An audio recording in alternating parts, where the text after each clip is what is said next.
On a vu les premiers matchs des Warriors. Je vais te parler de cet homme, Buddy Hield, et comment il va s'intégrer parfaitement chez les Warriors. Salut à toi, je suis Lucas du magazine sportif InVO et ça me fait très plaisir que tu sois là aujourd'hui avec moi. Donc on parle un peu des Warriors et Buddy Hield et on va faire ça de deux façons. Déjà, on va voir concrètement qui est Buddy Hield. Et après, dans un second temps, on va voir pourquoi il s'est parfaitement intégré chez les Warriors. Comme je vous l'ai dit avant, Buddy Hield est un très fort joueur. C'est l'un des meilleurs shooters de la ligue et c'est l'un des meilleurs joueurs sans ballon. Ça vous rappelle personne ça? Toutes les caractéristiques de Prime Klay Thompson. Un joueur qui n'a pas spécialement besoin du ballon, mais c'est un joueur qui, quand il a le ballon, il est capable de faire les différences ou il est capable de tirer directement en catch and shoot. Et il rentre dans le système qui met en avant toutes ses qualités, les Warriors. On ne va pas parler des Warriors, je pense que vous savez déjà qu'est-ce qu'ils ont fait. Ils ont déjà prouvé, ils ont créé une dynastie avec cette méthode-là et je pense que Steve Kerr veut la recréer avec de nouveaux joueurs. N'oubliez pas que aussi les Warriors, ils ont Stephen Curry. Stephen Curry qui est encore dans son prime, mais qui aujourd'hui a besoin d'autres joueurs pour bien rayonner. Et ajouter un Buddy Hield à un Stephen Curry, c'est totalement complémentaire. Donc bon, je vais parler un peu de Buddy Hield et du contexte dans lequel il est rentré.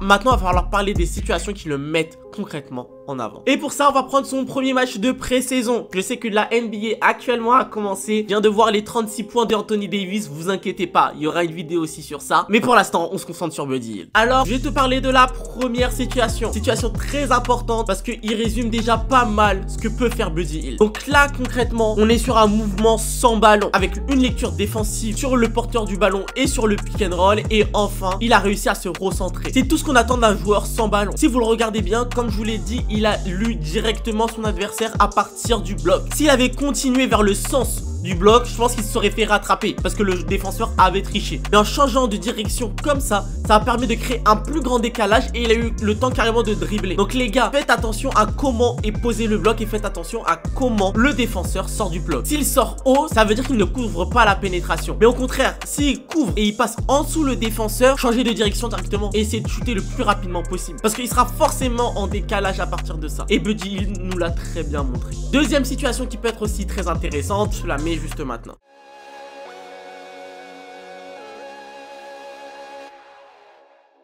Faut comprendre que dans cette situation, c'est le fait d'avoir aidé tout simplement ses coéquipiers qui lui a permis d'avoir un shoot facile. N'oubliez pas, vous êtes un shooter. Un shooter, vous êtes dans le système que le coach a mis. Donc vous pouvez pas faire n'importe quoi. Vous pouvez pas commencer à faire des coupes assez aléatoires. À partir du moment où vous comprenez le système dans lequel le coach vous met, là, vous allez pouvoir vous exprimer. Là, vous allez pouvoir mettre des variantes en place. Et là, c'est ce qui fait tout simplement Buddy Hield. Il est shooter dans un système qui, derrière, l'a mis en avant parce qu'il est tout simplement tout seul. C'est un cadeau d'être tout seul comme ça en étant un shooter. Donc les gars, soyez capables d'aider vos coéquipiers. Grâce à ça, on a pu voir 3 situations où Buddy Hield représentait parfaitement le shooter pur, moderne. Et toi alors, en vrai, qu'est-ce que tu penses de cette vidéo? Est-ce que pour toi, tu pourrais devenir un shooter? Donne-moi ton avis en commentaire. N'hésite pas à t'abonner au magazine sportif InVO.